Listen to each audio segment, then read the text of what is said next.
številki premajhni. Tisti dan sem Jorgeju prišel s pripravljeno temo. Hotel sem nadaljevati pogovor o naprezanju. Ko sva o tem govorila v njegovi ordinaciji, se mi je vse skupaj zdelo precej logično, toda ko naj bi naučeno uporabil, je bilo nemogoče ostati zvest teoriji. Občutek imam, da v resnici ne morem živeti brez občasnega naprezanja. Še več, pravzaprav se mi zdi nemogoče, da bi sploh kdo lahko tako živel. Deloma se strinjam s teboj, mi je rekel Bajsi.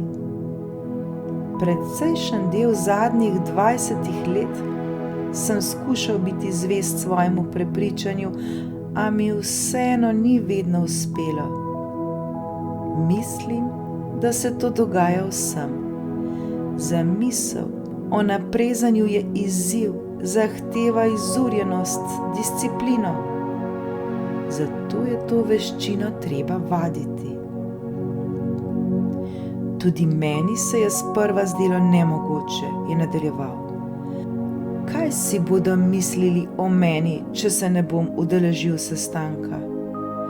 Če ne bom pozorno poslušal, čeprav mi je bilo pravzaprav vseeno, kaj bodo povedali.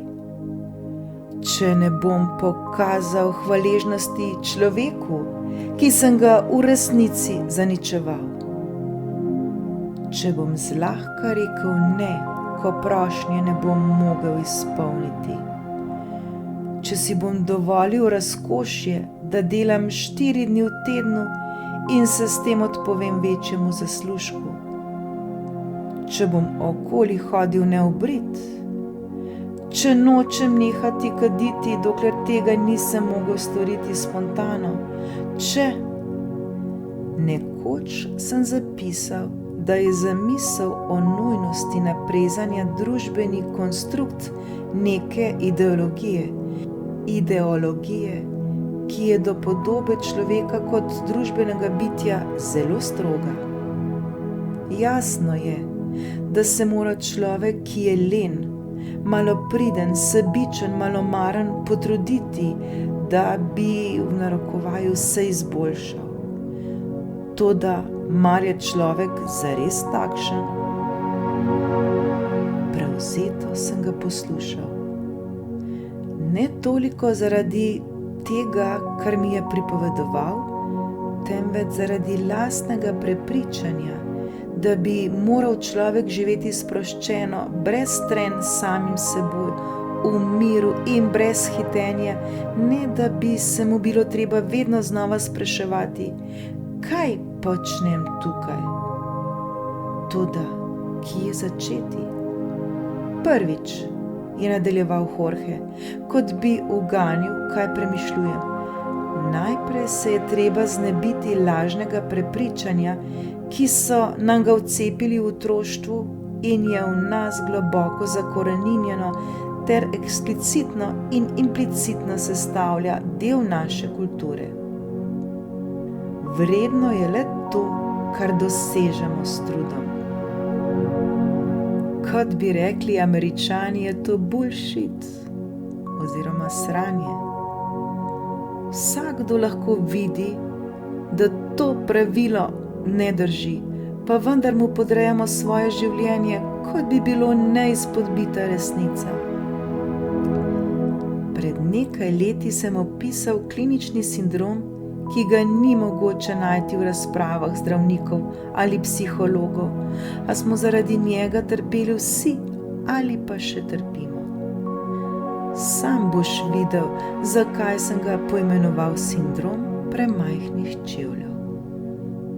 Takole pravi. Moški pride v trgovino s čevlji, postreže ga prijazen prodajalec. Kako vam lahko pomagam, gospod?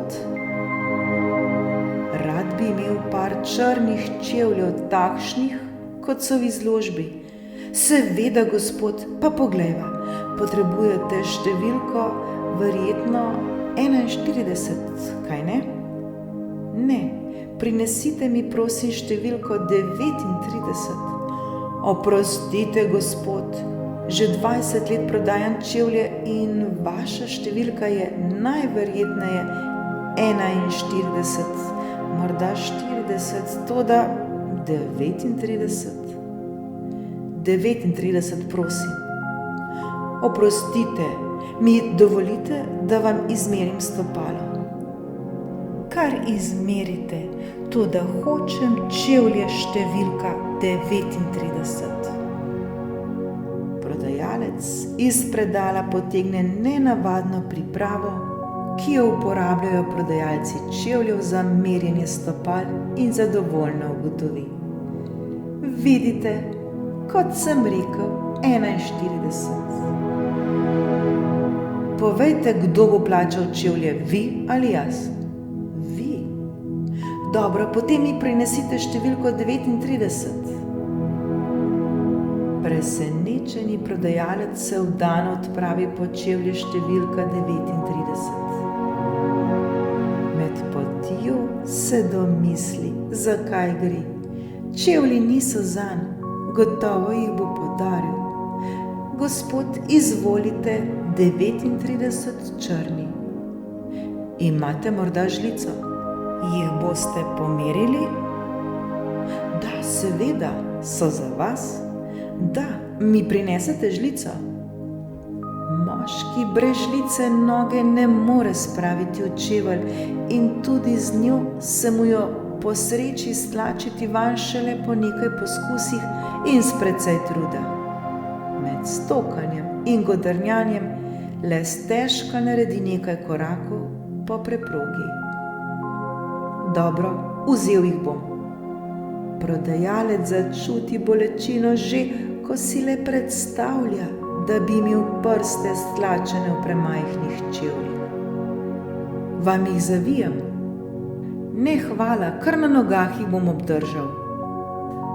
Kupec odide iz trgovine in mukoma prepešači 3 ulice do službe. Dela v banki kot blagajnik. Ob 4 popoldne, ko je v čevljih preživel več kot 6 ur, je njegov obraz spačen, oči pa izbuljene in polne solz. Sodelavec, ki dela pri sosednjem okencu in ki ga je vse popoldne opazoval, je v skrbeh zanj. Kaj je narobe? Se slabo počutiš? Ne, to je zaradi čevljev. Kaj pa je s čevlji? Tiščijo me. Kaj se je zgodilo?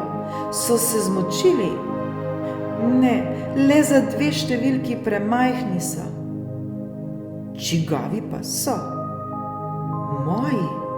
Ne razumem, te noge nič ne bolijo. Odpadle mi bodo. Kaj pa potem? Glej, odvrne moški in požre slino. Moje življenje ni preveč lepo. V zadnjem času sem doživel le malo trenutkov sreče. In? Težko nosim te čevlje, res je, trpim kot nor. Toda čez nekaj ur, ko bom prišel domov in jih sezul, si predstavljaš, kakšen užitek bo to? Kakšen užitek, stari? Kakšen užitek! Se ti to ne zdi noro? Saj tudi je, Demjan. V resnici je noro. Naš vzgojni model je v precejšnji meri takšen. Najbrž je tudi moja drža skrajna. Toda vredno jo je poskusiti kot obleko, da bi videli, kako nam pristoji. Mislim, da s trudom ni mogoče pridobiti ničesar zares dragocenega. Odšel sem in razmišljal o Jorgovem zadnjem stavku, ki je bil surov in prepričljiv. Naprezanje vodi le v omejenost.